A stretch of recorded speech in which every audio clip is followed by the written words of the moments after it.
Bienvenue sur Feng Shui Flow, le podcast qui met du Feng Shui dans ta vie.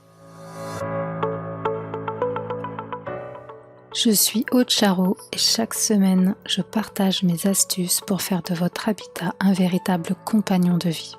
Vous voulez plus d'abondance, une meilleure santé, booster votre chiffre d'affaires, trouver l'amour? Le Feng Shui peut vous aider. Je vous explique tout. C'est parti!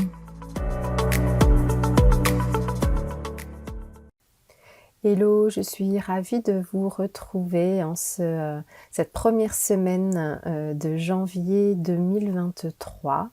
Je dois dire qu'en fait, ça m'a un petit peu manqué de ne pas venir enregistrer ce podcast. Donc, je suis ravie d'être avec vous aujourd'hui. Aujourd'hui, je voudrais vous parler de l'année du lapin d'eau. Donc, l'animal de l'année 2023 sera le lapin. Ou le lièvre, c'est pareil. Et le tronc céleste de l'année 2023, c'est Gui, c'est-à-dire l'eau yin. L'année dernière, en 2022, c'était le tigre d'eau, mais l'eau yang, d'accord. Il y a un dicton chinois qui dit que l'eau calme coule longtemps. Donc en fait, c'est une espèce de métaphore qui engage à ne pas s'inquiéter en cas de crise, en cas de famine, en cas de problème, puisqu'il suffit de trouver un cours d'eau, d'être ingénieux pour l'exploiter au mieux, d'utiliser le chi du lieu pour finalement faire face aux difficultés. Donc c'est ça l'eau yin. Chaque année, vous le savez, les énergies changent et portent une empreinte différente de celle de l'année d'avant. Parfois, elles nous sont favorables. Ça se mesure, on va dire, en fonction de notre thème basique. Et parfois, l'année, elle s'annonce un petit peu plus difficile. Mais si c'est le cas, il faut se rappeler qu'elle ne dure que 12 mois et que ces énergies sont temporaires, en fait. La vie, elle est faite de défis à relever et sinon, ce serait vraiment pas drôle. Alors, c'est mon premier podcast de l'année 2023, mais seulement selon le calendrier grégorien. En effet, pour les Chinois, dont le calendrier est lunisolaire, eh bien, le premier jour de la nouvelle année aura lieu le 22 janvier. Donc on est encore dans l'ancienne année, entre guillemets. Et en fait, eux, ils se calent sur la première lune après le solstice d'hiver. Et cette année 2023, entre guillemets, pour les Chinois, durera jusqu'au 9 février 2024. Et pour les experts Feng Shui, c'est une année assez importante, entre guillemets, puisque c'est la dernière année de la période 8, puisque du coup, en 2024, on entrera dans la dernière période du cycle inférieur, c'est-à-dire la période 9. Et pour nous, c'est un grand changement, même si les énergies de la période 9 sont déjà suffisamment présentes pour se faire remarquer. Alors, que nous réserve 2023 ? Eh bien, le lapin va remplacer le tigre. Alors, vous le savez, un animal du zodiaque, donc chinois, représente l'année. Il y a 12 animaux, donc des cycles de 12 années. Les Chinois considèrent que le temps est cyclique, donc avec des périodes de temps aux caractéristiques particulières, mais qui vont et reviennent. Ainsi, tout événement se répète, et ça, c'est vraiment le fondement du Yi Jing. Alors, je vais vous raconter la légende autour de ces animaux du zodiaque. Alors, selon la légende, avant d'entrer dans le nirvana, Bouddha fit venir les animaux. Et seuls 12 animaux répondirent à son appel. Pour les récompenser, Bouddha leur affecta à chacun une année dans l'ordre de leur arrivée. Donc, le rat étant arrivé le premier, fut honoré en recevant la première année. Puis arriva le bœuf, suivi par le tigre, le lièvre, le dragon, le serpent, le cheval, la chèvre, le singe, le coq, le chien et pour finir le cochon. Alors, il y a une autre légende qui parle d'une course organisée par l'empereur de Jade pour traverser une rivière. Le rat est monté sur le dos du bœuf et en a profité pour pousser le chat dans l'eau, qui ne fait du coup pas partie de la Dream Team. Et il a fini premier avant le bœuf puisqu'il a bondi sur le rivage. Et le cochon, quant à lui, il est arrivé bon dernier à cause d'une sieste digestive. Donc voilà, quelle que soit la légende, en fait, nous avons bien les 12 animaux qui constituent le zodiaque chinois. Donc aucun de ces 12 animaux, en fait, ne représente une étoile ou une constellation, comme c'est le cas pour notre zodiaque occidental. Et en fait, les animaux représentent plutôt le mouvement du chi de la Terre, donc exprimé en période. Et c'est aussi donc du coup ce qu'on appelle les branches terrestres, donc celles qu'on utilise pour l'analyse basique. Donc le tigre, c'est le premier animal du printemps, hein, et le lapin ou le lièvre lui fait suite.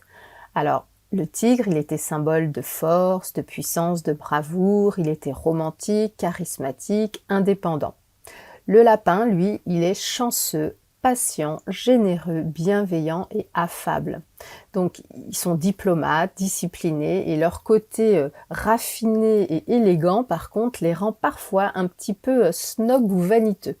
Mais bon, ce sont de bons négociateurs et ils ont l'esprit vif. Alors, donc du coup, est-ce que le sapin est plus sympa que le tigre? Eh bien, disons qu'il va apporter ce qui a manqué à 2022, c'est-à-dire un petit peu moins d'impulsivité et davantage de chance, de paix et de succès. C'est chouette ça, non? Alors l'année du lapin est particulièrement favorable aux signes amis du lapin, c'est-à-dire le chien, la chèvre et le cochon. Par contre, son signe ennemi étant le coq, pour les coqs, l'année sera peut-être un petit peu plus difficile. Nous avons du coup, je vous ai dit, l'eau yin qui remplace l'eau yang. Alors, donc en 2022, on avait le tigre qui était associé à Ren, l'eau yang. En 2023, le lapin est associé à Gui, l'eau yin.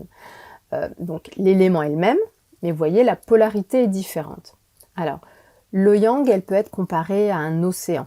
L'eau yin à une pluie fine, à une rosée, à une brume.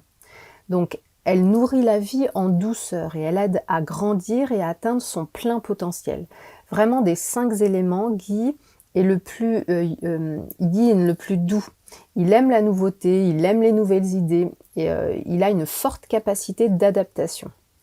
Donc du coup, cet élément en fait de l'année 2023 va nous aider à voir les choses selon des perspectives nouvelles, à penser un petit peu out of the box comme on dit, puisqu'il est créatif et très inspirant. Mais attention, parce qu'avec son côté un petit peu changeant, il a un côté girouette qui peut déstabiliser les personnes qui ont du mal à poser un cadre. Donc si tel est votre cas, moi je dis prévoyez un parapluie. Je voulais terminer ce petit podcast pour vous donner en fait pour moi un peu les prévisions 2023, mais en fonction du maître du jour, pour relier au basique. Ça c'est vraiment une première étape.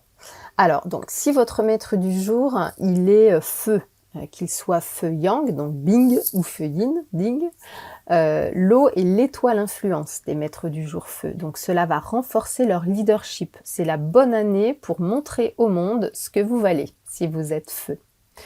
Si vous êtes bois, eh bien l'eau est votre étoile ressource, donc elle peut aider à mettre en lumière ce qui est important, à renforcer les capacités d'analyse, l'intuition. Elle peut permettre aussi de diversifier les sources de revenus, voyez, puisque 2023, c'est pas une année qui manquera d'opportunités, mais par contre, effectivement, ça arrivera pas tout cuit. Et pour rencontrer le succès, il faudra quand même probablement relever des défis et puis vraiment se mettre au travail. Pour les maîtres du jour terre, l'eau, c'est l'étoile richesse. Donc c'est vraiment le moment idéal si votre maître du jour est terre pour effectuer des changements qui vous permettront vraiment d'atteindre vos objectifs. Et surtout, en fait, il va falloir rester attentif pour ne pas rater des opportunités éventuelles. Si vous êtes maître du jour métal, l'eau, c'est votre étoile production. Donc c'est une année d'auto-réflexion qui peut aussi vous amener de l'aide, mais dans tous les cas, vraiment, il faudra se concentrer sur le bon côté des choses, vraiment pour avancer et de ne pas faire de l'auto-apitoiement dans votre process d'auto-réflexion. Et enfin, si votre maître du jour est eau, comme le mien, L'eau est bien sûr l'étoile compagnon des maîtres du jour eau. Du coup, 2023, ce sera une bonne année pour élargir son réseau, faire de nouvelles rencontres. Voilà, c'est l'année du réseautage. Voilà. Eh bien, écoutez, je vous renouvelle mes vœux. D'ailleurs, je ne vous renouvelle rien du tout puisque je ne vous l'ai pas encore souhaité. Une très bonne année 2023 et je me fais un plaisir de continuer ce podcast.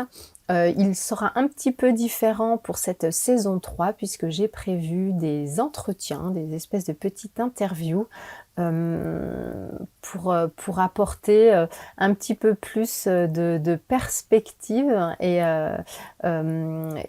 vous présenter voilà d'autres axes en fait pour améliorer votre santé, pour améliorer vos amours, vos finances, etc. Je vous en saurai plus tard. Voilà, écoutez, je vous souhaite une très belle journée et je vous remercie d'être là. Ciao. Merci pour votre écoute d'aujourd'hui. Pour aller plus loin, n'hésitez pas à lire les articles très détaillés que j'écris chaque semaine sur le blog de mon site fengshui-expert.fr. Pour ne rien rater des prochains épisodes, suivez-moi sur votre plateforme de podcast préférée ou sur mes réseaux sociaux. Vous me trouverez sous le nom Aude à la déco. Merci beaucoup, à bientôt et d'ici là, restez dans le flow.